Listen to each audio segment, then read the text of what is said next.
Una enseñanza, sino que la meta es que usted participe con nosotros y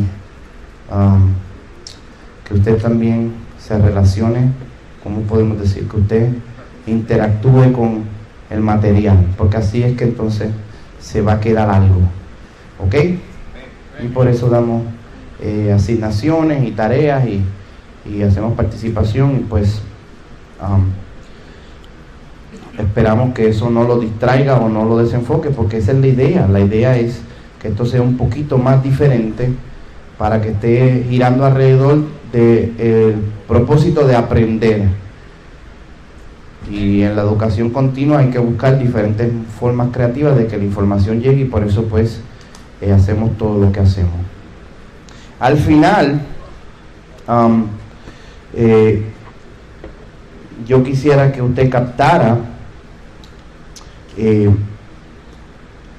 que la predicación tiene una importancia, y todo lo que nosotros hacemos en el cristianismo tiene una importancia siempre y cuando gira alrededor de la palabra.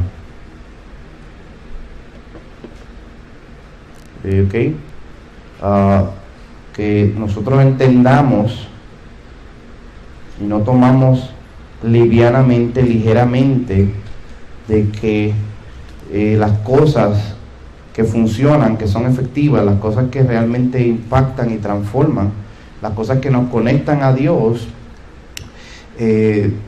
son divinas porque están basadas en la palabra de Dios. Si no están basadas en la palabra de Dios, pues entonces no hay nada que podamos esperar, sino la misericordia de Dios, que no salgamos peor de lo que estamos. Pero si estamos en la palabra, ahí es que está el poder, la bendición y la gracia. Y prédica, enseñanza, adoración, cualquier cosa, ministerio, trabajo, servicio, no importa lo que se haga en el nombre de Dios, si no está alrededor de la palabra, no va a tener esa gracia que estamos hablando. Entonces es bien importante que tomemos en serio la autoridad de la palabra de Dios. El predicador, el intérprete, el ministro, el evangelista, el adorador debe entender en su conciencia: yo tengo que asegurarme que yo estoy en la palabra, porque no es que Dios va a respaldar mi don o mi talento, ni siquiera mi llamado. Dios va a respaldar mi don, mi talento y mi llamado siempre y cuando yo lo esté haciendo en línea con la palabra de Dios. Si no, no voy a ver los beneficios, no voy a ver los resultados que esperamos. Pero muchas veces pensamos que es solamente Dios respaldando el don que tenemos, o quizás respaldando a mí como persona, sea mi trasfondo ministerial, los años que llevo dedicado al Señor. Creemos que eso ya nos da como algún tipo de autoridad. Y si nos alejamos de la base escritural y no estamos haciendo las cosas en base con la palabra, Dios no tiene ningún compromiso con nosotros, porque su compromiso es a su palabra. Eso se oye tan sencillo, ¿verdad? Pero en verdad nosotros no hemos internalizado eso al nivel que lo deberíamos hacer, y por eso es que no prestamos mucha atención a si las cosas que estamos recibiendo o están pasando en nuestro cristianismo están basadas en la palabra de Dios. Y sabemos que no le estamos dando prioridad a eso, porque no pensamos Biblia y no cotejamos con la Biblia las cosas que estamos recibiendo. Simplemente las tomamos como si fueran de por Dios, de parte de Dios, así garantizado, simplemente por el hecho de que se hizo en el nombre de Jesús. ¿Me entienden hasta ahí? Y entonces el predicador debe buscar entonces, y el intérprete, como hemos venido diciendo, el ministro, el adorador, yo quiero estar en la palabra para que vengan esos resultados. Y otro punto importante aquí es que es la interpretación correcta de la palabra que da esa autoridad que la palabra tiene. Cosas que a veces la gente confunde con el arte de usar la Biblia así porque sí, porque entonces caemos en el otro error y que pensamos, bueno, se usó la Biblia, se declaró la palabra, eso por lo tanto automáticamente está la gracia de Dios, la autoridad de Dios. Bueno, la otra pregunta es si la Biblia se aplicó, se interpretó bien. Porque muchas veces nosotros pensamos que es cuando el predicador hace algo interesante o fantástico con la Biblia que cautiva y hace que Dios se mueva. Entonces la persona va a la Biblia a buscar algo sensacionalista, algo dramático, impactante, y busca torcer y girar el texto de tal manera que la gente se impresione, porque pensamos que eso es lo que va a causar que la mano de Dios se mueva. Y no es así. Es simplemente una interpretación correcta que revele la verdad que está encerrada en la Escritura. Cuando tú la descubres, eso es lo que transforma, eso es lo que impacta, eso es lo que transmite y revela la gloria de Dios. O yo debo buscar lo que Dios encerró, no torcer la Biblia para que se oiga interesante o impactante lo que yo interpreto. ¿Ok? Porque hay muchas cosas que se oyen espirituales, pero no son escriturales. Y al final de esta clase, yo no estoy pensando tanto que usted sepa toda la información, aunque debería ser bueno también, porque cuando le demos las notas, pues ahí pues usted puede memorizar eso también. Pero esa no es la esperanza mía, esa no es la meta mía. La meta no es que usted se aprenda la información. Ni siquiera la meta es que un día usted tome esa información y la aplique interpretando la Biblia. Eso sería lo ideal, sería fantástico que algún día usted aplique todo eso y lo empiece a usar en su vida devocional, y quizás cuando tenga la oportunidad de estudiar algo, o lo llamen o lo inviten a dar una palabra o a predicar, o si usted le preguntan algo sobre un texto, o usted está exponiendo la Escritura, porque sea que alguien tiene interrogantes o preguntas, que usted pueda utilizar las herramientas para interpretar el texto. Sería fantástico, sería lo óptimo, pero eso no es lo que yo estoy buscando con todas estas clases. Yo estoy bajando la vara hasta lo más bajo. Lo único que yo me conformo es que por lo menos usted reconozca cuando la Biblia no está siendo bien utilizada. Lo mínimo, eso nada más. Con eso yo estoy contento, porque con eso nada más usted se va a proteger, usted va a ser bendecido, y a lo mejor yo no sé cómo usar ese verso bien, pero yo sé que lo están usando mal. Right? A lo mejor yo no puedo explicar el error que está transmitiendo, pero sé lo suficiente de la Biblia como para entender que no está bien interpretado lo que se está aplicando según la Biblia. Eso nada más ya va bien lejos, eso nada más va a bendecir tu vida. Tan solo saber que si una persona no tomó la seriedad o el proceso responsable de tener el método correcto, trabajar la Biblia en el contexto correcto, usar o respetar el proceso a través del cual la Escritura se revela, de Antiguo a Nuevo Testamento, y si no se está aplicando con el enfoque cristocéntrico, yo sé que ese mensaje no va a ser de bendición para mi vida. Y lo que se está transmitiendo, a lo mejor no sé ni lo que es, pero yo sé que no es bueno. ¿Están conmigo hasta ahí? Y así de serio tenemos que estar. Y eso es lo que la clase va a producir o puede producir, es esa seriedad. Porque si usted se pone a aplicar las clases y a hacer las asignaciones y a adentrarse, usted dice, pues todo esto está aquí en la Biblia de esta manera, para que de esta manera se estudie, se honre y se predique y se proclame. Porque tú ves los resultados y dices, pues así es que debe ser hecho. Y entonces ahí tú aprecias la palabra de Dios con su autoridad y dices, pues yo me quiero proteger con esa autoridad y ya no quiero entretener otras ideas que me alejen de lo que la palabra enseña y revela. You got it? ¿Están conmigo hasta ahí? Ok. Entonces, no vamos a repasar, ¿verdad?, todo lo que hemos compartido porque es mucha información, demasiada información. Pero yo lo que estoy haciendo es que repaso algunas cosas y le añado, o vamos a decir, le elaboro un poco más para que sigamos pensando en lo que estamos estudiando y se expanda en tu mente o se entienda mejor. Hemos dicho que la Biblia en su interpretación y en su revelación vino con un método, un contexto, un proceso y un enfoque. Y como yo puedo saber cuál es el método y yo puedo trabajar sin salirme del contexto, y yo sé y entiendo cómo es el proceso y sé cuál es el enfoque, entonces yo lo único que tengo que hacer es seguir esa línea, ese orden, respetar ese orden, ese sistema de revelación, y yo no me voy a alejar de la verdad. y dimos un ejemplo. Cogimos un texto que aparentemente es difícil y lo pasamos por el método, lo trabajamos en el contexto, te lo enseñé en el proceso, lo apliqué y lo hicimos en un enfoque cristocéntrico, para que se entienda con ejemplo que cualquier texto de la Biblia se puede trabajar de esta manera. Ya prediqué. Cualquier texto de la Biblia, todo el mundo diga cualquier texto de la Biblia, se puede trabajar de esta manera. Y cuando yo lo proceso y lo trabajo de esta manera, salen cosas y verdades que están ahí. Ahora, yo no sé si se percatan, yo no estoy imponiendo nada. Y no estoy diciendo que imponer siempre sea malo. A veces una idea que tú impones te ayuda a sacar algo. Pero yo no tuve que imponer nada. Yo solo leí y salió todo. Ahí está. El texto mismo tiene en su contexto cosas para trabajar, cosas para elaborar. No hay que inventarse nada fantasioso. No hay que traer una idea de una exegesis extra bíblica. Leer nada más de la Biblia y tomar lo que ahí dice y trabajar lo que ahí dice te saca material y trabajo de más. Entonces, aplicando esto a lo que hemos venido diciendo hasta ahora, usted debe indignarse con cualquier predicación que no use la Biblia, porque hay tanta Biblia para trabajar.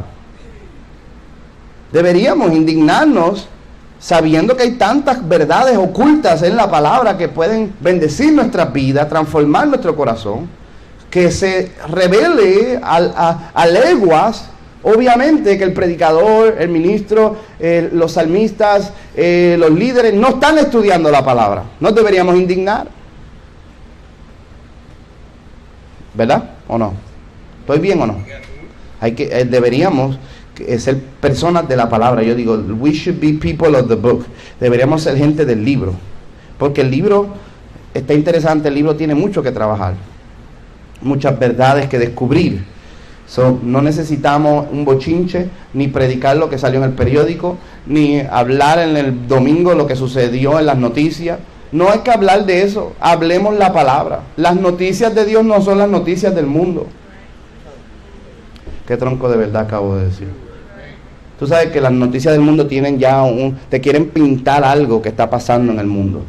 Pero las noticias de Dios no son las noticias del mundo. Lo que Dios te dice es una verdad superior que traspasa toda verdad que el mundo declara. Deja de oír las noticias y oye las noticias de Dios, las buenas noticias, el evangelio. Yo puedo interpretar con inspiración la palabra si entiendo la manera en que la inspiración trabajó en su método. Y el método hemos dicho que es de narración. Y hasta le di el orden de la narración con capítulos para que no sea tan difícil. Creación, caída, Israel, Jesús, iglesia. Y el último punto que también se puede trabajar, pero no complica tanto las cosas que lo vamos a dejar ahí. Entonces, la inspiración siempre trabajó en un contexto, que quiere decir que la inspiración nunca se alejaba de lo que ya está documentado, de lo que ya está preservado. El contexto quiere decir que el material con que yo trabajo es la escritura misma, no cosas fuera de la escritura, a menos que sean cosas fuera que corroboren o que están de acuerdo con la escritura. Yo no impongo en la escritura cosas que no están en la escritura misma. Tengo que construir y trabajar mis herramientas, mis utensilios, el material crudo con que yo construyo una verdad es contextual, quiere decir que son escrituras. No sé cómo explicar esto. Si usted va a construir una casa, necesita un material, ¿verdad? Si va a construir una casa de cemento, no puede utilizar madera, porque ese material no fue diseñado para el edificio que tú estás construyendo. El material tuyo para construir la verdad de Dios no puede ser cosas externas, tiene que ser Biblia. Eso es lo que es contexto. Y ahí está el diagrama. Así como el método tiene creación, caída, Israel, Jesús, iglesia, el diagrama del contexto es verso, texto o párrafo, libro, testamento y Biblia. Ese es el diagrama que yo le di. Usted trabaja así. Eso es contexto. Estoy trabajando con material. Material me ayuda a construir la verdad que estoy haciendo. Ya podemos ver que si sigo la narración y si no me alejo del contexto, no voy a caer en el error. Y lo que está encerrado ahí, lo que Dios encerró, lo que la inspiración encerró, lo que el Espíritu Santo encerró, se me va a iluminar el entendimiento y va a salir a la luz, y una verdad poderosa va a transformar y va a impactar mi vida. Y nos quedamos en el proceso, porque esta es la parte más delicada, quizás podemos decir, no sé si la más delicada, quizás es la parte más interesante o más tediosa, no sé, la más que hay que como que transformar la imaginación para entenderla. Y los diagramas de esta se me son más difíciles. Y no sé si alguien quiere hacerme el diagrama del proceso, para que yo no tenga que pintar mis disparates, mis garabatos, mis dibujos feos. Estoy dando tiempo para que un voluntario se levante y haga el dibujo del proceso. Nadie quiso, pues yo lo hago. Sí lo hago. No lo hago. Ay, no hay Magic Marker. No hay dibujo hoy. El diagrama del proceso, para ver si se entiende un poquito, es que el proceso es de menos a más. Dios está siempre encerrando cosas y desatando lo que ya está encerrado. Entonces, ábrelo, Ari, y maybe you can help me. Y lo puedes hacer. So, oh no, you were here for that class. Yeah. Were you? I was here. I don't remember. Daddy. You were here. El proceso es, ok. Cada línea de esto representa un tiempo, ¿verdad? Como una época o eventos bíblicos. So, la línea es esta, que Dios está encerrando cosas y revelándolas. ¿Ok? So, en cada tiempo, vamos a suponer que yo pare aquí, en esta línea. Yo siempre voy para atrás para ver lo que está encerrado, con tal de ir para adelante y entender mejor lo que está pasando en cada evento. ¿Ok? So, todo está encerrado y se va desenvolviendo poco a poco. So, entonces, en cada evento específico, yo vuelvo para atrás a ver las promesas, a ver lo que Dios ha revelado, lo que está documentado, y ahí, encerrado, aparece algo que me ilumina lo que está pasando aquí. Ese es el proceso de menos a más. Esto al final termina convirtiéndose en la idea que dice que el Antiguo Testamento es el Nuevo Testamento encerrado. Y el Nuevo Testamento es el Antiguo Testamento revelado. ¿Ok? Eso es básicamente. Entonces, esto requiere un poquito más de arte y obviamente mucha más familiaridad con el texto. Hay que estar más lleno de información bíblica para poder tratar de ver cómo esto está encerrado. Esto que estoy viendo acá, cómo está encerrado acá. Y ir para atrás y para adelante continuamente, eso tiene su cosa, tiene su complicación. Pero esta parte, el proceso, es lo que hace más interesante. En inglés dice, this is what separates the men from the boys. Okay, aquí es que se separan los niños de los hombres. Okay, porque nadie que sea un vago va a sacarle esto del proceso. Nadie que no esté interesado ni ame la Biblia va a sacar la verdad cerrada en el proceso. Tiene que ser alguien que de verdad le interesa y que el Espíritu Santo le ayude en el proceso para ir descubriendo cómo las cosas que están reveladas en el Nuevo Testamento estaban encerradas en el Antiguo. Y esto introduce la idea de que Dios las encierra. Por lo tanto, cada vez que Dios se revela, no todo lo que Dios revela se entiende en el momento que lo reveló. Vamos a dejar que eso se plante en tu corazón por un momento. Cuando Dios dice, la simiente de la mujer te aplastará la cabeza, no todo lo que eso significa se revela en el momento. Obviamente ahora es fácil ir para atrás y decir, ahí está Jesús. Ahora es fácil, pero en el momento tienes que volver a eso a ver qué significa eso, porque el trauma es que Dios reveló algo, pero no sabemos todo lo que significa. ¿Ok? Eso es solo un ejemplo. Así hay verdades en eventos, en promesas, en profecías, en revelación directa, en salmos, en canciones, en credos, en eventos históricos que encierran cosas que no sabemos totalmente lo que significan, su relevancia, su revelación, la profundidad de lo que está oculto, poco a poco se va revelando, pero no de cantazo se sabe. Eso siempre hay que ir para atrás para ir para adelante, ir para atrás para ir para adelante. Entonces, la manera en que Dios encierra estas verdades es como que da luz a lo que podríamos llamar el potencial imaginativo de la interpretación figurativa. La Biblia tiene un potencial ilimitado en la imaginación de que todos estos textos pueden tener cumplimiento en cosas futuras. Pero esta interpretación es figurativa. En otras palabras, como está encerrado, no es literal la interpretación o lo que yo voy a sacar de la verdad oculta. Tengo que imaginarme formas a través de las cuales esto está encerrado aquí para yo sacarlo en su verdad revelada. Si estoy viviendo, obviamente, en el Nuevo Testamento. Para muchas personas, el Antiguo Testamento es un libro cerrado porque no quieren ver a Jesús, que es el cumplimiento que abre los tesoros escondidos en el Antiguo Testamento. Y los mismos judíos, para entender esto, que sí entienden este concepto, porque ellos sí ven que la escritura tiene un significado figurativo, sí entienden que hay simbolismo, ellos entienden que hay diferentes niveles de verdades. La aplicación moral es un nivel de verdad, el contexto literal le llaman otro nivel de verdad, en la interpretación alegórica es otro nivel de verdad, pero hay un nivel más profundo, ellos le llaman el nivel espiritual, de la verdad oculta espiritual del texto.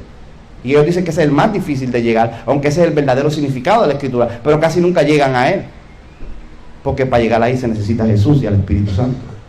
Aunque ellos entienden, entonces ¿qué pasa? El judío alegoriza la escritura y la aplican de forma bastante interesante, y algunas verdades que aplican sí son muy ciertas, pero nunca llegan a Jesús. Pablo dice, siempre aprendiendo, pero nunca llegando al conocimiento de la verdad.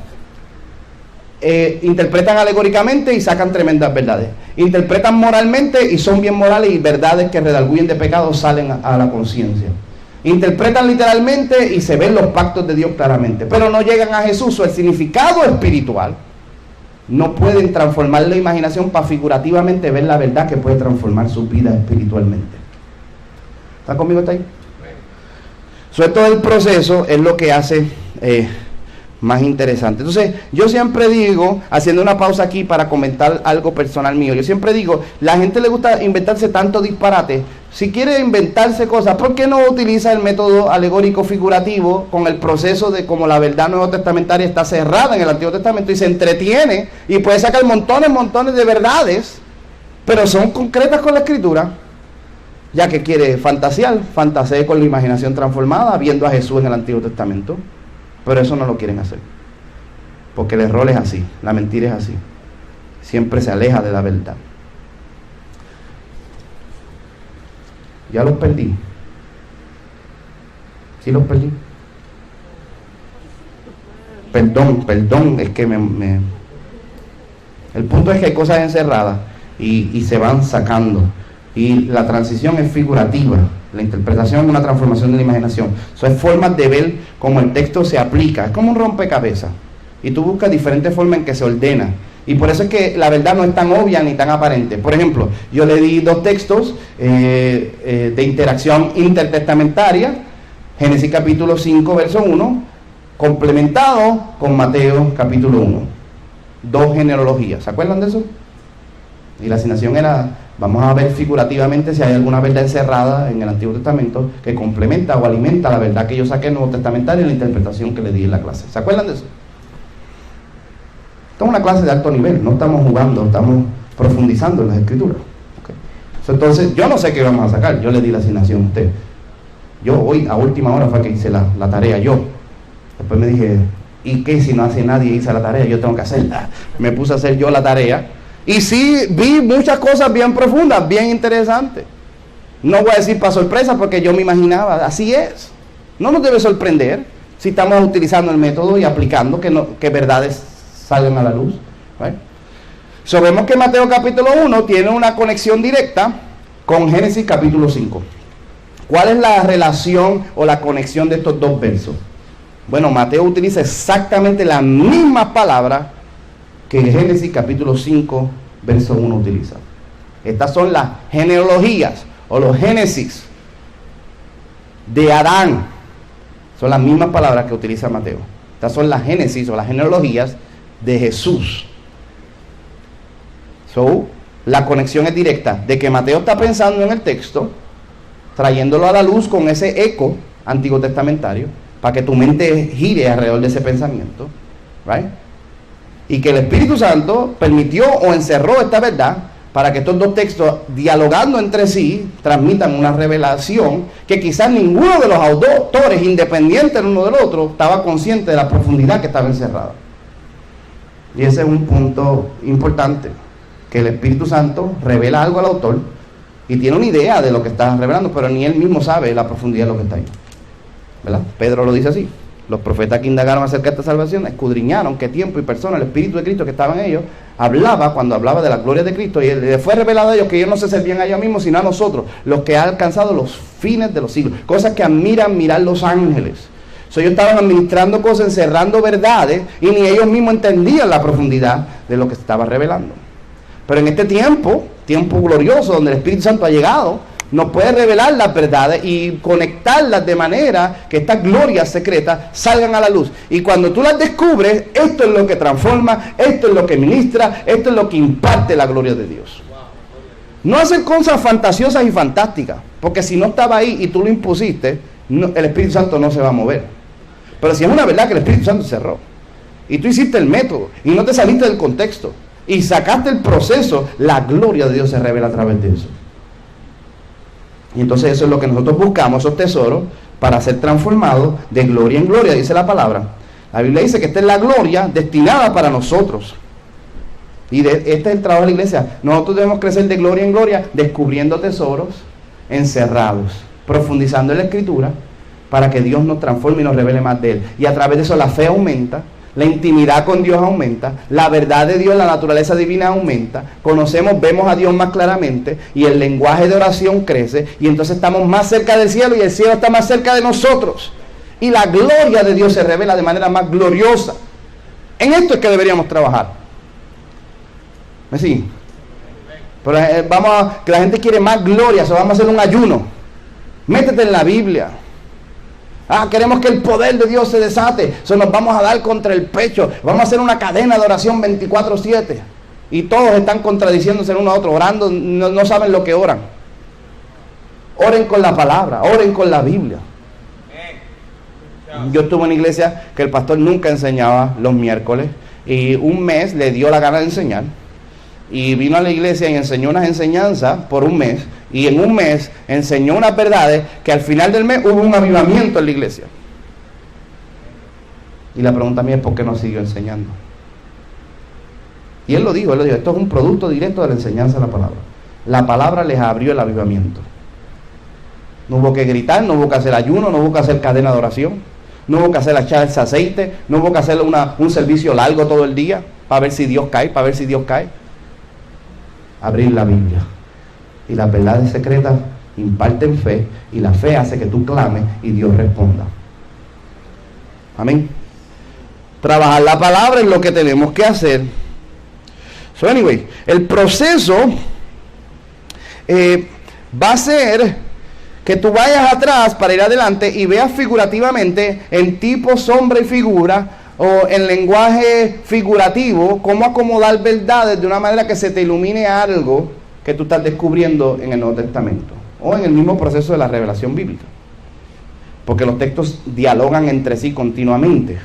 Requiere tacto porque hay que familiarizarse con el texto, pero aunque tú no estés muy familiarizado, la Biblia misma tiene una cosa que se llama la referencia, y quiere decir que dentro del verso hay un numerito que si tú bajas la cadena al lado, el numerito te dice todos los versos que están relacionados a ese verso.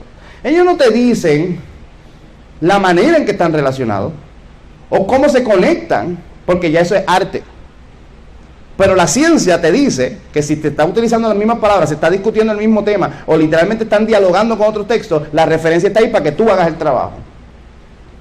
Eso es otra manera de decir que la misma Biblia está conectada una con la otra y los versos dialogan entre sí. Y el proceso es que lo encerrado se está revelando. ¿Ok? Entonces requiere un poco de tacto para hacer esa conexión. Thank you, Jesus. Anyway, so el proceso detalla y desglosa la inspiración hasta su forma más detallada y reducida. Por eso es que el proceso es tan importante. So, yo estoy descubriendo una verdad, pero esa verdad no está sola, no está guindando, no está colgando, no está aislada, no está, como quien dice, solamente por sí sola sosteniéndose. Esa verdad está conectada a un montón de cosas que Dios ha venido diciendo. Y el proceso de yo entender cómo toda la Biblia está conectada y cosas encerradas se están abriendo, me lleva a valorar el detalle de cómo la palabra y la inspiración está encerrada en su forma más básica, más detallada, más reducida. Eso en matemáticas se conoce como el común denominador más pequeño. Yo no veo la simiente solamente en Mateo capítulo 1, desde Génesis 1, estoy viendo la simiente. Y ver toda la forma en que la simiente se ve, en forma simbólica, alegórica, representativa, o en forma de eventos, porque vemos inmediatamente la guerra entre la simiente de la serpiente y la simiente de la mujer. Caín y Abel, la primera guerra de simientes. Right? Amén. Isaac y Ismael, Jacob y Esaú, guerra de simientes. Eventualmente los ángeles caídos. Y la simiente de Set, guerra de simiente. Todo el tiempo una guerra de simiente hasta que viene la consumación máxima de la guerra de simiente. Lo que estaba encerrado se reveló completamente a entender que la última batalla era Jesús de Nazaret, la simiente de la mujer María, tomando la humanidad y aplastando la simiente del enemigo, no solamente en la humanidad, en nosotros también, para que por fin seamos redimidos y rescatados y salvos. Y se cumplen las promesas de Dios. Y yo ver ese proceso a través de cómo esa verdad se ha venido revelando poco a poco, me lleva a ver los detalles, a desglosar la inspiración hasta su forma más reducida. Y eso me ayuda a valorar más la palabra. El proceso me enfatiza y me insiste en la formación de la unidad temática y narrativa del texto, porque al ir atrás veo la conexión de cómo todo se desglosa poco a poco. El proceso me cimienta la fe.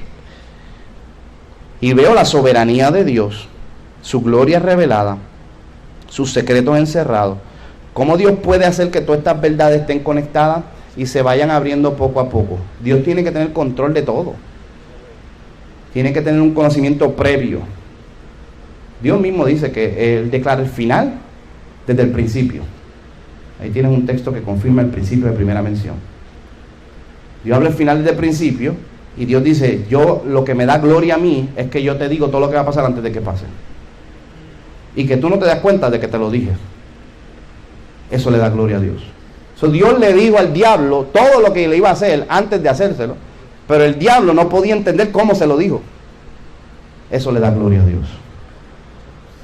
Así, porque lo encerró todo y lo fue revelando poco a poco. Y aunque el diablo trataba, cuando vio a Abel, dijo, pues Caín, mata a Abel. No era Abel, prefiguró a Cristo y entonces se le reveló cómo era que lo iba a destruir. Cuando me mates te voy a destruir, pero el diablo no lo podía ver. Y Dios dice, por eso yo recibo gloria, porque te estoy revelando la verdad y aunque no te das cuenta hasta cuando ya es demasiado tarde. Por eso es que el Salmo dice, el que está en los cielos se reirá, porque sabe lo que va a suceder antes de que suceda.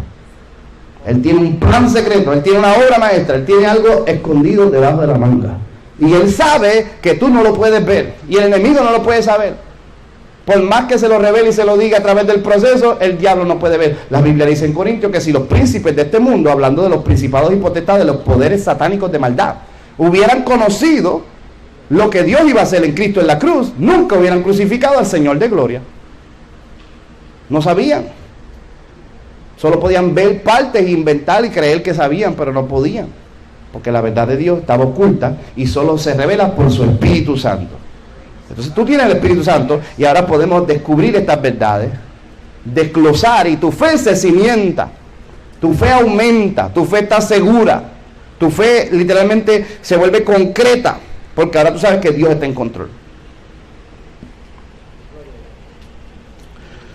Ese es el proceso. Anyway, para trabajar la asignación de forma específica, ¿qué relación tiene Génesis 5, capítulo 5, verso 1, figurativamente con Mateo 1? Ya hablamos que Mateo 1 está hablando de Jesús, como Él es el Mesías, como Él es la consumación de las promesas de Abraham, y como a través de la genealogía de Jesús, Mateo desglosa un periodo de gloria, caída y restauración, como resumiendo el Evangelio. Génesis 5, verso 1, hace lo mismo, pero no abiertamente, sino encerrado. Entonces, este es el secreto, cómo sacamos lo encerrado. Tiene dificultad. Yo dije, pues vamos a ver, tú ves todos esos nombres, vamos a ver el significado de los nombres. Como está encerrado, pues a lo mejor a través del significado de los nombres es que podemos ver si hay algo ahí que conecta y nos ayuda a alimentar o inspirar o abrir lo que está secreto, lo que está cerrado.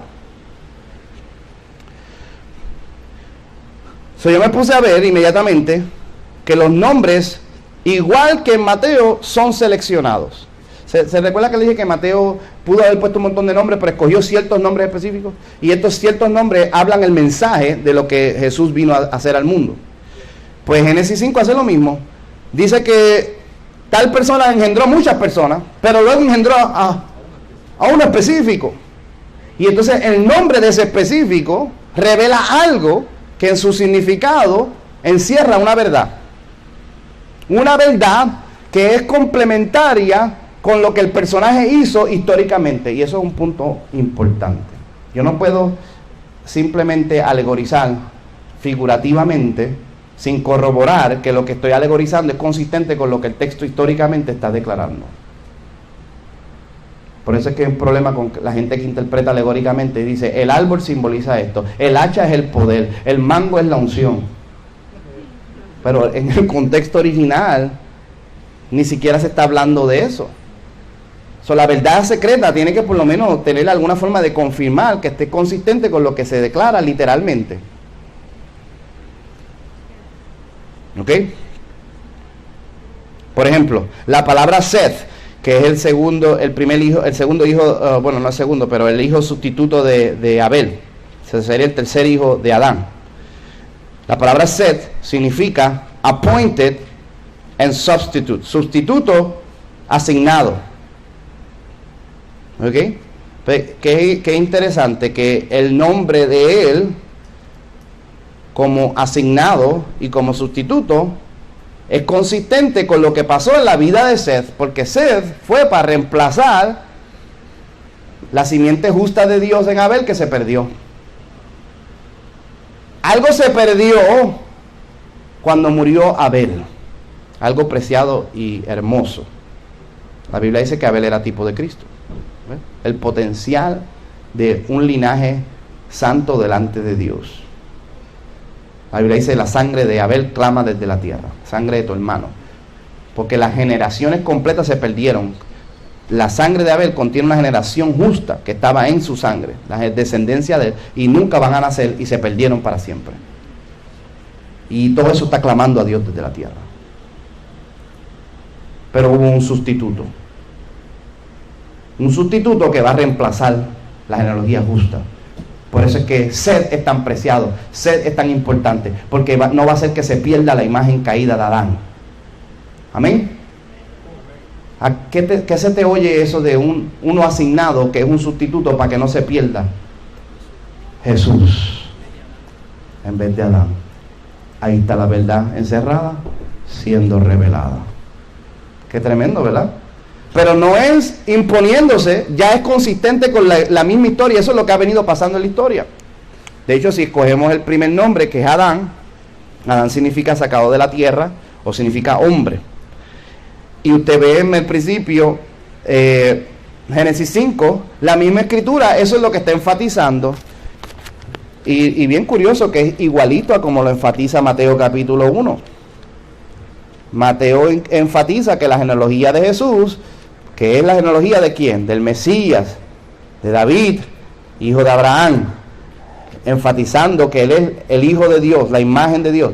Y mira lo que Génesis 5 dice en el principio, enfatiza la importancia de la genealogía, igual que Mateo 1 enfatiza la importancia de quién es Jesús.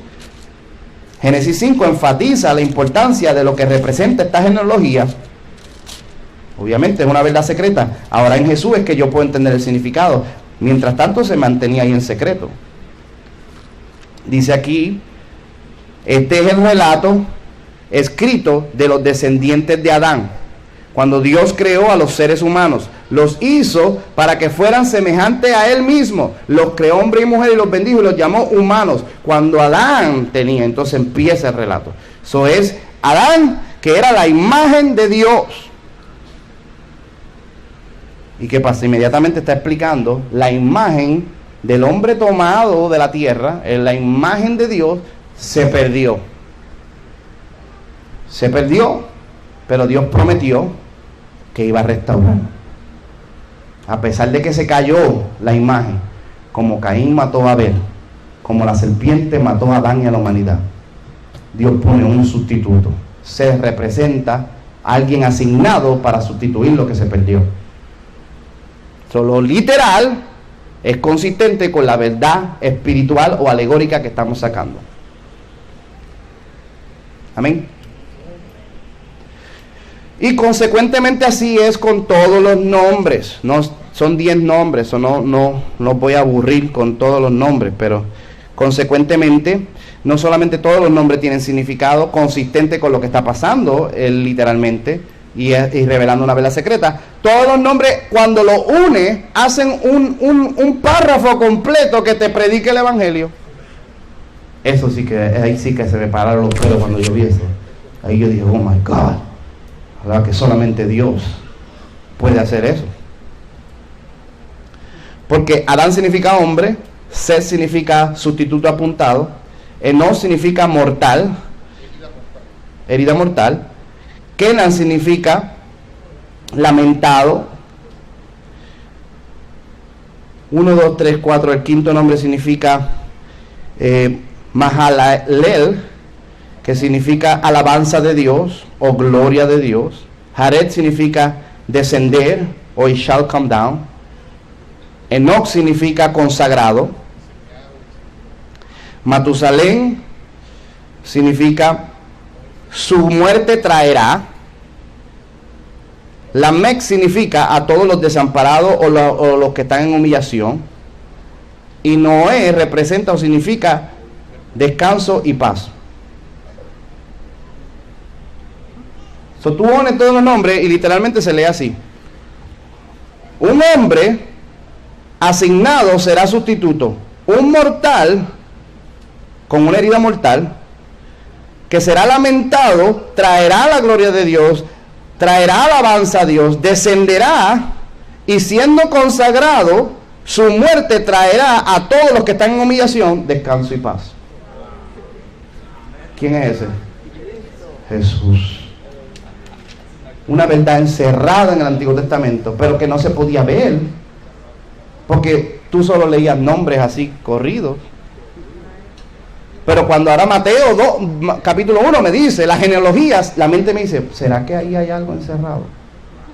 Porque si Mateo me escogió ciertos nombres específicos y transmite un mensaje, a lo mejor me está diciendo, ve a Génesis 5, y ahí ya está encerrado esta verdad.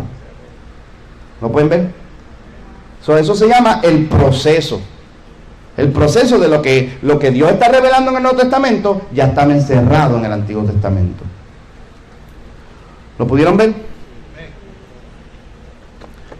Ahora, requiere de arte, pero también requiere de un tecnicismo. Hay que ser cuidadoso cuando estás desglosando esta verdad. Tienes que cerciorarte que la verdad oculta es consistente con el significado natural. Y eso es lo interesante. Por ejemplo, Enoc, que es el que significa consagrado, su vida era consagrada. ¿Ves? Noé, que representa el punto culminante de descanso y paz, es como decir la restauración de todas las cosas, donde Dios comienza de nuevo. Como comenzó de nuevo con Noé, así va a comenzar de nuevo con todos nosotros en Jesús. O sea, hay una consistencia entre el significado literal y la interpretación espiritual. Y ese es el detalle. y así podemos ser buenos intérpretes. Ese es el proceso. Y de menos a más. Yo tomo un texto y ¿qué yo voy a hacer? Voy a ir para atrás para ir para adelante. Voy a ir para atrás a ir para adelante. Y va a tomar, no va a ser a la primera. Bueno, puede ser a la primera, pero casi siempre te va a tomar un proceso donde te frustras y aquí no hay nada y no le saco nada. Y cuando llegas al fin de tu esfuerzo y dices, Espíritu Santo, ayúdame. Y el Espíritu Santo te da una palabra, una idea o un texto que era la conexión que tú necesitabas para que lo encerrado salga a la luz y sea revelado. Amén. Y lo importante en todo esto, que como es algo que Dios encerró, cuando se comparte, cuando se descubre, cuando se revela, te impacta tu fe, el hombre interior, te transforma espiritualmente y te lleva a adoración. ¿Verdad que le dio ganas a uno de adorar cuando salió eso? Gloria a Dios, uno le dio ganas de postrarse, porque es el Espíritu Santo poniendo esa verdad para estimularte, para transformarte, para edificarte. Y esto puede suceder con toda la Biblia, pero tenemos que tener esa seriedad y esa reverencia de tomar el texto en serio. Ok. Esto de método, contexto y proceso, aplicación y enfoque, dialogan una cosa entre el otro. Cuando usted tenga su verso que usted escoja y va a estudiar poco a poco, usted se va a dar cuenta que no es como que, ahora tengo que ir al método. Número 2, ahora tengo que ir al contexto. No, cuando tú estás usando el método, estás utilizando el contexto. Todas estas cosas continuamente. Y mientras tú estás en el contexto yendo a los versos, cosas encerradas se van a abrir. El proceso está ahí también continuamente. Y tú vas a ver a Jesús todo el tiempo. El enfoque no es al final, el enfoque todo el tiempo está presente. Lo ponemos en orden de número para que tengamos una idea en la mente. Pero las 5 cosas, método, contexto, proceso, enfoque y aplicación, o aplicación y enfoque, todo el tiempo tú la estás usando a la vez. Y eso es lo que te ayuda a encerrar la verdad que estás descubriendo sin alejarte de la verdad. El método conecta la interpretación continuamente a sostener y a proteger la unidad de la escritura. Si yo me mantengo yendo una y otra vez a la idea de que todo lo que Dios revela es creación, caída, Israel, Jesús, iglesia, siempre me voy a conectar, tan solo por estar en el método continuamente, siempre me voy a conectar a lo que la Biblia ha venido diciendo en narración. Esa idea, cuando tú estás interpretando, te protege. ¿Alguien me está entendiendo? Porque tú puedes ir al texto y irte en un viaje, right? Y tú puedes emocionarte. Hay muchos textos que tú te puedes emocionar con esos textos, right? Y llega un punto que a lo mejor tú te crees que tú eres Dios. ¿Me entiendes? Pero si tú estás pensando continuamente, creación caída, y sabes que hay caída, tú dices, espérate, ya me estoy desenfocando. Porque no puedo llegar a una conclusión de entretener ideas que no me mantengan a mí todo el tiempo consciente, dándome cuenta de que yo estoy en una condición frágil. Y sí, Dios me ha restaurado y me quiere exaltar, pero yo tengo que considerar siempre que yo soy una persona que Dios ha rescatado de un mal que todavía está en mí y me quiere destruir. No puedo eliminar el conflicto, porque hay mucha gente interpretativamente que dicen que ya no hay guerra espiritual.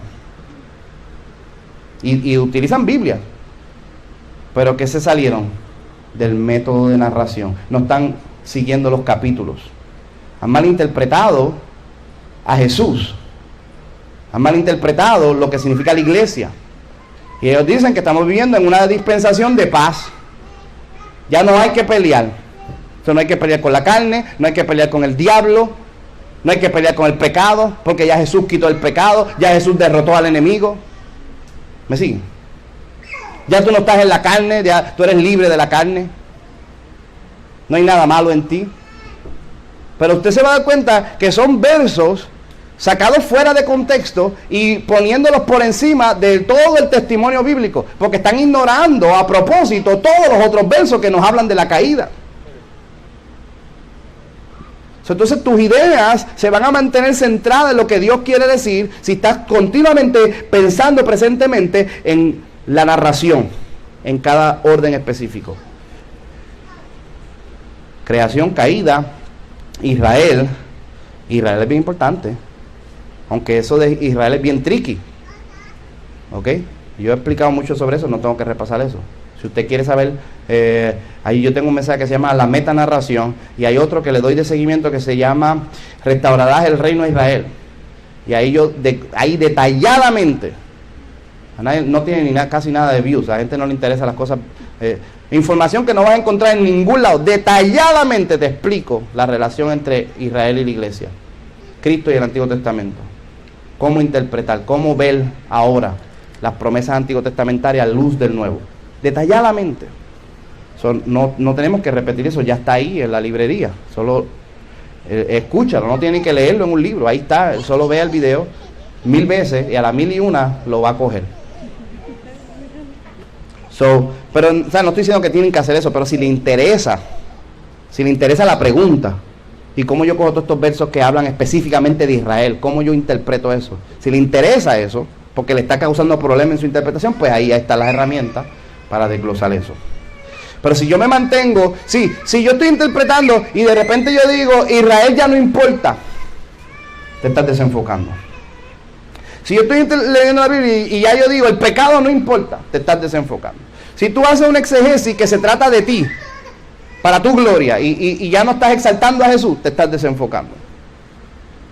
Si estás predicando una interpretación que es tan espiritual que no se aplica en el hecho de que Dios creó un mundo que quiere restaurar, te estás desenfocando. Ese es el cristianismo moderno. Porque nosotros predicamos verdades espirituales. Tú con Dios, internas, todo subjetivo. Y estamos a tus emociones, a tu alma, a tu hombre interior, al espíritu que quieres crecer espiritualmente. Y nada tiene que ver con el mundo creado. Y es bien inconsciente, no nos damos cuenta. Entonces, ¿qué pasa? La gente está oyendo ese mensaje y no aplican en matrimonios, porque en su mente el matrimonio es algo natural y eso está desconectado de lo espiritual. ¿Me siguen?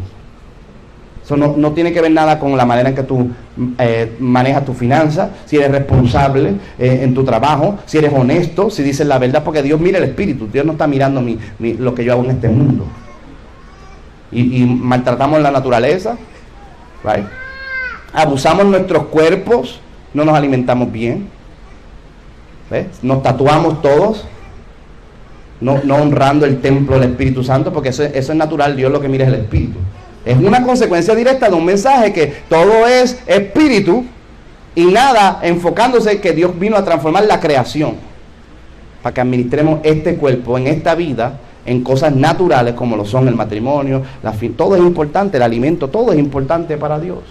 Todos son instrumentos para transmitir lo espiritual, no desconectar lo natural de lo espiritual.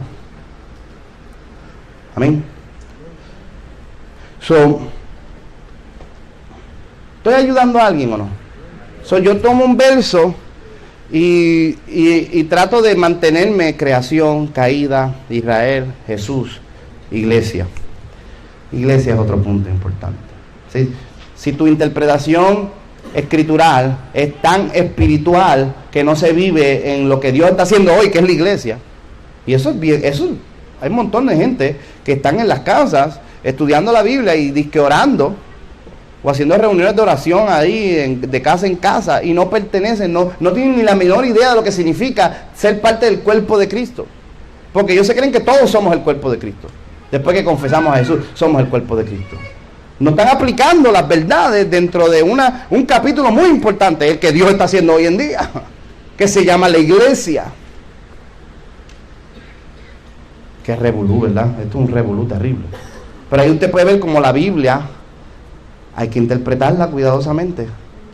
Eso es el método nada más, olvídate del proceso, el enfoque, el contexto. Estamos hablando solamente narrativamente. Los capítulos de revelación, de dispensaciones, creación, caída, Israel, Jesús, iglesia, no se respetan al interpretar. Y entonces coges un texto y lo abusas. Porque tú puedes interpretar un texto, vamos a estar predicando, y si no utilizaste este método, ¿qué pasa? La gente puede salir de la iglesia con una idea de que Dios está conmigo, en mi espirituación, en mi bendición privada, Y no lo voy a aplicar en ningún momento en el concepto de pertenecer a una iglesia, cambiar en mi matrimonio, arrepentirme de mis pecados, santificarme más a Dios, adorar a Jesús porque a través de él me acerco a Dios. Hay gente que no sale de la iglesia con esa idea porque el verso no se aplicó, no se interpretó con el proceso del método correcto. ¿Got it o no? El mensaje del domingo. ¿Ok? Un ejemplo. Nadie que oyó ese mensaje salió con un concepto de que la iglesia no es importante. ¿Verdad que no? A menos que sean brutos, no sé. Porque el mensaje, ¿cómo se llamaba? La casa del Padre. ¿Y quién es la casa del Padre? Somos nosotros, y especifiqué. No es uniéndonos hacia lo loco, es en la palabra, en el espíritu, con la visión cristocéntrica. Y aquí entonces somos la morada que Dios quiere habitar. Y enfocarnos para que más de su gloria. Estoy honrando ese capítulo de la dispensación en que estamos de iglesia. Y hablé de Jesús. Jesús fue el que se vio en la tierra como en un ministerio contratemplo. Para unirnos a Él, para acercarnos al Padre. No hablé de Jesús. Y entonces hablé de la caída. ¿Por qué no se quieren sentar a la mesa? ¿Por qué se van de la casa del Padre? ¿Por qué aún estando en la casa no pueden conectarse al Padre? Porque estamos caídos. La maldad nos confunde, nos engaña. Tenemos que arrepentirnos, despertar el corazón. Cada punto, no estoy diciéndolo. Ahora vamos a la caída. Lo estoy diciendo sin decirlo. Ese es el arte. Entonces, cuando tú tienes eso en mente, el verso siempre va a tener el resultado correcto. Porque estás utilizando el método conscientemente. Hay mucha gente que no quiere hablar de la caída, porque ya en su mente están predeterminados a no decir nada ofensivo. Y decir que tú eres un pecador, o que hay algo malo en ti, o que tú tienes cosas que cambiar, eso ofende a la gente, y ya yo no voy a hablar de eso, porque yo quiero que la gente se sienta bien. Yo no quiero echarle carga a la gente. Carga es vivir como están, eso es lo que es carga, libértalos. No van a echarle carga, van a salir libres, van a salir bendecidos, pero para salir bendecidos tienen que arrepentirse. Ideal que Dios quite esas raíces de amargura y quite ese pecado de sus corazones para que sus vidas cambien. Hay que hablar del pecado, aunque la carne se ofenda, porque el espíritu no se ofende. ¿Quiere que le dé una revelación? De gratis, punto aparte. La Biblia dice, ¿qué dice la Biblia? No hay ninguna condenación. ¿Para qué? Para los que están en Cristo Jesús. Los que no andan conforme a la, sino según Él. Si tú estás condenado, salte de la carne. Porque en el espíritu tú no estás condenado. ¿Por qué tú te sientes ofendido y condenado? Porque estás en la carne. La carne es la que se ofende, el espíritu no se ofende. El espíritu sabe que es edificación, transformación. Dios, con este espíritu voy a hacer morir estas obras de la carne. Gracias, Señor, más poder para el espíritu para hacer morir esa carne ofendida. Amén. Ok. Entonces, el método dificulta la distorsión de la esencia y de la intención del autor, porque predetermina los puntos de prioridad que siempre me van a influenciar en mi conclusión y en las ideas de mi análisis interpretativo. El método va a ser bien difícil que yo distorsione la palabra. No es imposible. Siempre hay un desgraciado que puede lograrlo, pero está difícil, ya bien difícil. Si tienes el método, tú no distorsionas. El método también controla la aplicación del texto, promoviendo al lector y a la audiencia el vivir dentro de la historia bíblica. Qué tremendo está esto. Te está transformando, te está transfiriendo y te está injertando al cuento de Dios para que lo vivas en el presente. El método literalmente te hace que tú vivas en lo que está pasando con Dios en su historia bíblica. Porque creación caída, Israel, Jesús, iglesia, y ahí estás tú. Tú eres parte del cuento. Hay mucha gente que no está en el cuento porque nadie les predicó la Biblia bien interpretada. ¿Qué problema tenemos, Dios mío? Hay un montón de gente que tiene la Biblia debajo del brazo, van a la iglesia todos los domingos y no están en el cuento. Ni siquiera están en el cuento. Nadie les predicó la palabra al nivel que los meta en lo que Dios está haciendo hoy en día.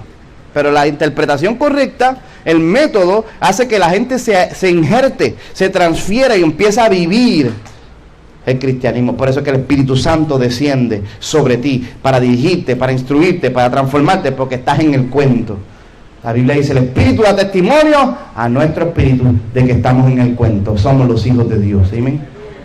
Dios me está hablando a mí en su palabra. El contexto promueve, fortalece y confirma la fe, la fidelidad, la convicción y la confianza del intérprete en la importancia del método. Cada vez que tú vas a un texto que confirma la verdad que está en otro texto, la fidelidad de Dios se revela y tu fe se fortalece. Ahora tengo más convicción, tengo más confianza de interpretar mejor. El método y el contexto eleva a la apreciación, la honra y la reverencia del lector y la audiencia a percibir la autenticidad de la interpretación bíblica. Tú puedes percibir mejor lo hermoso que es la inspiración de las Escrituras. Cada vez que voy a la palabra, la misma palabra me enseña más de la verdad que estoy descubriendo, y entonces ¿qué pasa? Mi nivel de reverencia sube. Yo digo, wow, qué tremendo es la palabra de Dios. Entonces, como ya yo descubrí que la palabra de Dios es tremenda, se me quita la gana de estar buscando algo de afuera para dañar lo que ya está ahí. Porque ya sé cómo sacar lo que Dios reveló. ¿Para qué tengo que buscar un disparate, un invento para dañarlo? El contexto elimina las presuposiciones, las extrapolaciones. Borra todas esas cosas extras bíblicas, las quita de tu vida y sujeta al intérprete a descubrir en vez de inferir. El proceso te ayuda a entender y el contexto te ayuda a entender cómo sacar lo que está ahí, no meter algo que nunca fue intencionado. ¿Me están entendiendo hasta ahí?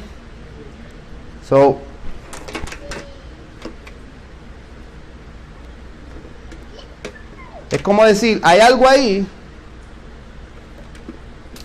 y yo tengo que sacar lo que está ahí, no introducir algo que no estaba originalmente en la mente del autor o en la Biblia en general. Mateo capítulo 1 me dijo, ahí mismo me lo dijo, yo no tuve que traer nada. Hay veces que hay que traer algo, porque a veces está difícil y cogemos otro texto para tratar de ayudar. Pero no hubo que hacer nada. Ahí mismo me decía la genealogía de Jesús, hijo de David, Mesías. De eso se trata. Entonces, eso mismo me ayudó a ir a Génesis. No sé si la Biblia lo tiene en referencia. Chequeé la Biblia, no, ni lo chequeé. A mí me vino a la mente inmediatamente, porque yo sé que esa frase está en la Biblia en otros lados. Es literalmente la misma frase, palabra por palabra. A ver si la Biblia misma me ayudó. A lo mejor la misma Biblia me predicó ya. Mateo capítulo 1, búsquelo a ver. Ya terminé, no se pongan nerviosos. ¿Qué hora es? ¿Ah? Ok. El siguiente registro de los antepasados de Jesús, el Mesías, descendiente de David y de Abraham. Este es capítulo 1, verso 1. Me da la referencia de Lucas capítulo 3, versículo 23, que es la otra genealogía. Me da Génesis 22, 18. Me da 2 Samuel 7, 12. Me da 1 Crónicos 3, no me dio Génesis 5. Esta Biblia no me predicó bien. A lo mejor la tuya tiene la referencia, no sé. Pero no iba tan lejos, me dio la genealogía de Lucas. Recuérdese lo que le estoy diciendo, que no es que la Biblia, las referencias no están ahí, porque la referencia sabe que la referencia es una conexión simplemente, como decir, matemática, por computadora, podemos decir. Se sabe que ciertas palabras son iguales, o se cierta que ciertos temas están tocados, o inmediatamente de referencia te pone eso. No quiere decir que alguien estudió a ver cómo están relacionados. ¿Me sigue lo que quiero decir? Pero es una ayuda. Si tu mente no te viene a la mente ningún otro texto, ¿ok? Tú sigues la referencia y a lo mejor vas a Lucas 3 y Lucas 3 tiene otra referencia y eventualmente tú ya caes en Génesis 5. ¿Están conmigo? Y así nunca te sales del contexto. Pues vamos a dejarlo ahí, den un aplauso al Señor. ¿Aprendieron algo hoy?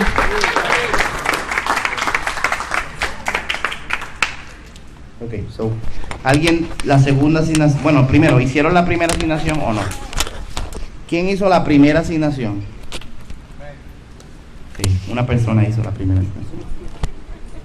La segunda asignación, ¿quién hizo la segunda asignación? Iban a escoger un texto. ¿Ya escogieron un texto? Ya tienen su texto, no tienen texto, cogen un texto. Sí, la semana que viene. Yo lo voy a seguir ayudando, no va a ser. Yo iba a traer hoy los libros, pero pensé que no me iba a dar tiempo porque tenía que terminar lo que empezamos.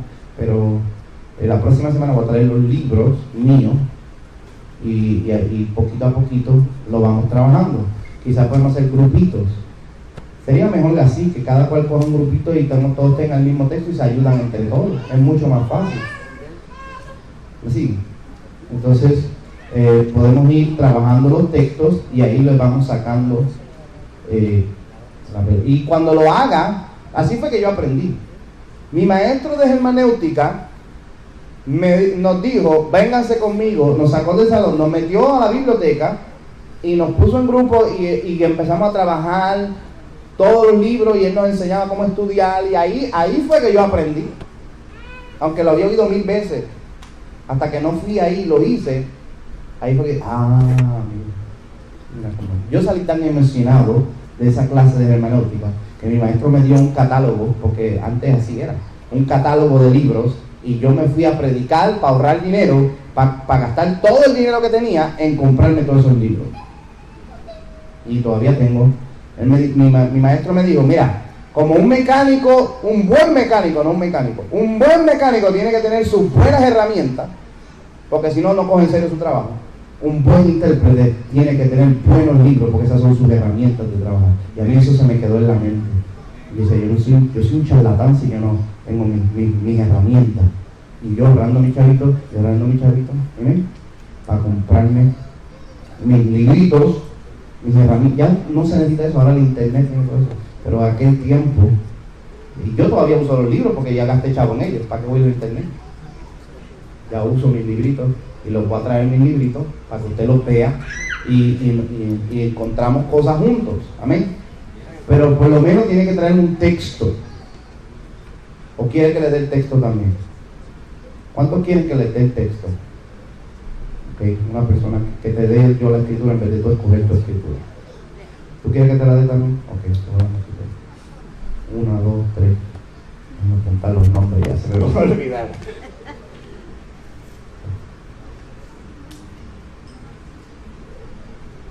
Que Erika quiere un texto. Erika, Danielito. ¿Quién más? Pregunto.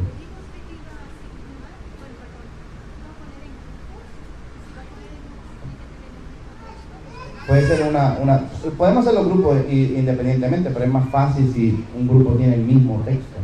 Es más fácil. Porque el que no saca una cosa lo saca el otro, y cuando se unen, pues estás ahorrando tiempo. No, para la próxima semana. Para la próxima semana todo el mundo tiene que tener aunque sea un texto. Y lo otro es que por lo menos ya vaya pensando en el texto, para que cuando vengamos pues tengamos algo con que trabajar. ¿Me entienden lo que quiero decir o no? ¿Quién más quiere texto? Ya lo, hermana Betty.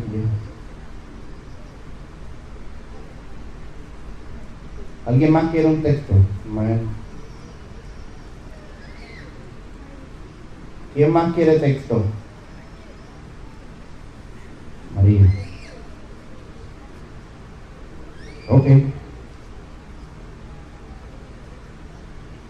1, 2, 3, 4, 5, 6. ¿Todos los demás van a escoger su propio texto? Sí. Ok. Pues yo les voy a dar un texto a cada uno. o lo puedo unir para... Hermana Teresa, ¿usted tiene un texto o no? ¿Ya tiene un texto o no? ¿Ya escogió una escritura o no? Sí, ya escogió una. ¿Cuál escogió?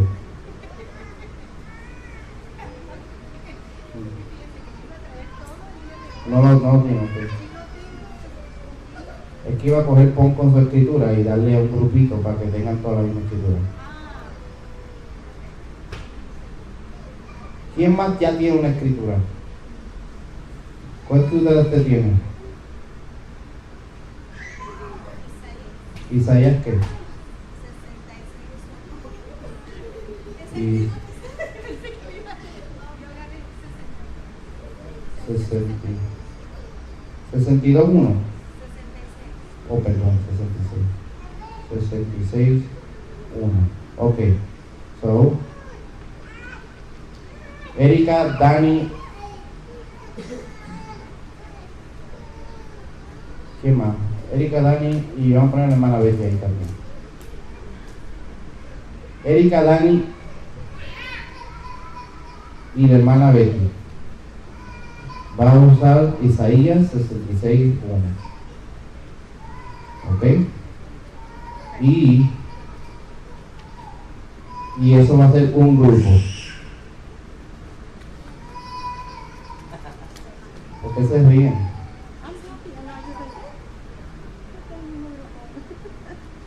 So, Erika, Dani y mi hermana Betty con... Perdón que se me olvidó su nombre.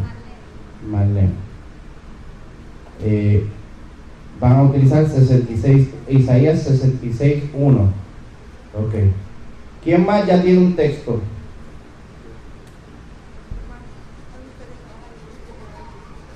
¿Usted quiere trabajar en un grupo? Ok. Pues la voy a meter en el próximo grupo. ¿Cuál escritura tiene? Gálatas 6, del 7 al 9. Gálatas 6. ¿De qué? ¿Cuál es? Del 7 al 9. El 7 al 9. So, Ismael, María, Francisco y hermana Glenda van a estar en este otro grupo. Y el escritura de ustedes va a ser Gálatas 6, del 7 al 9. Hoy hay dos grupos.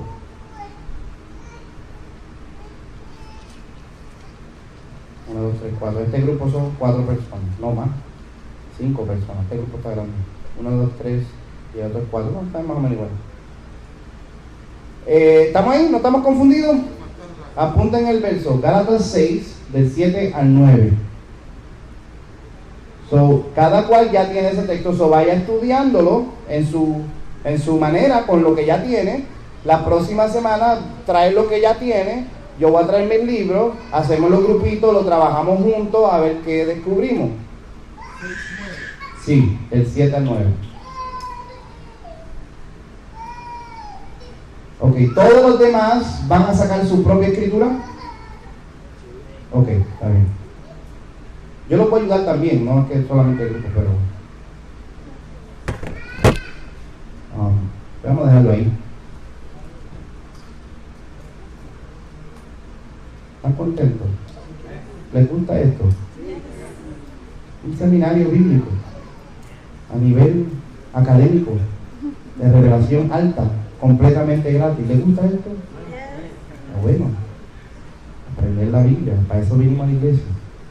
¿Para qué está gastando miles de pesos a pagarle un zángano que no le va a enseñar nada?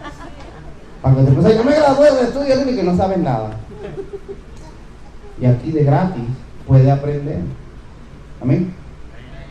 Es la idea. Si usted no aprende aquí, que entonces usted nunca iba a aprender. Entonces, porque con toda esta información y todos estos ejercicios, algo se te va a quedar. Vamos a dejarlo ahí, póngase de pie.